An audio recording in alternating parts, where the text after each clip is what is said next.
Its move of denying unvaccinated Kenyans access to public services, terming the move as premature. And as Elizabeth Atieno now reports, KMPDU and the Kenya Medical Association have further ordered that the recently issued NHIF service providers contract be put on hold.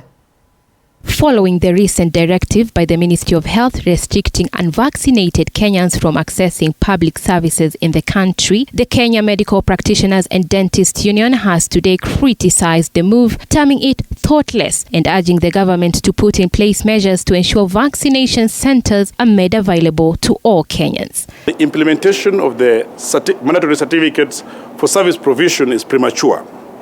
It is premature in the sense that for a long time there were no vaccines, and the vaccines were veiled recently.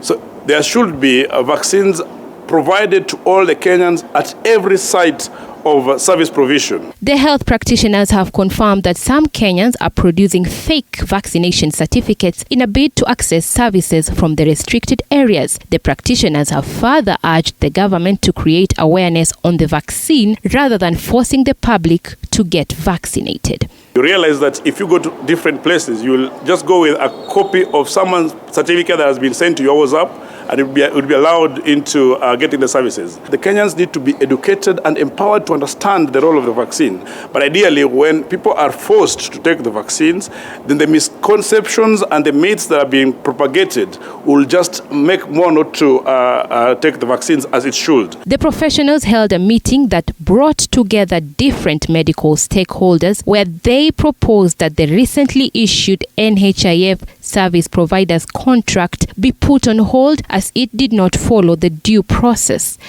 The proposed benefit package development process that was done by NHIF was not inclusive, it was not transparent, nor did it use explicit evidence-based criteria.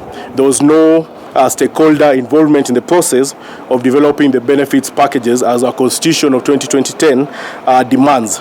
We thus propose that the proposed NHIF service provider contract be put on hold until proper stakeholder engagement is held. The stakeholders have raised concerns on the proposed contract, stating that its implementation will cripple health service delivery for many Kenyans in 90% of hospitals from January next year.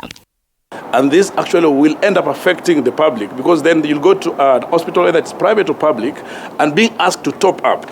But then NHIF has gone ahead to say there's no co-payment, which then means that many of the Kenyans will not be able to get these services in either private or the public hospitals. Na ikifika tarehe moja, hakuna hospitali ambayo itaweza kupatia Wakenya huduma za afya kupitia kadi ya NHIF. The proposed benefits package has removed benefits for reproductive health services, a move that has angered the practitioners, including the chairman of the Kenya Pediatrics Association, Dr. Lawrence Owino, who says that the move will put the lives of both the mother and child at risk. It excludes the issue of providing reproductive health services to our mothers and women of reproductive health, which have been excluded, and this will result in increase in high maternal morbidity and mortality.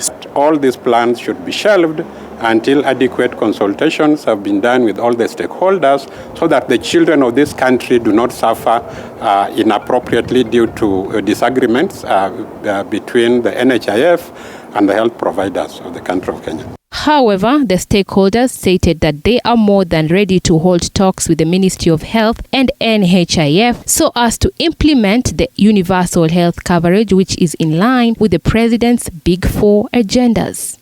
Elizabeth Atieno, TV 47.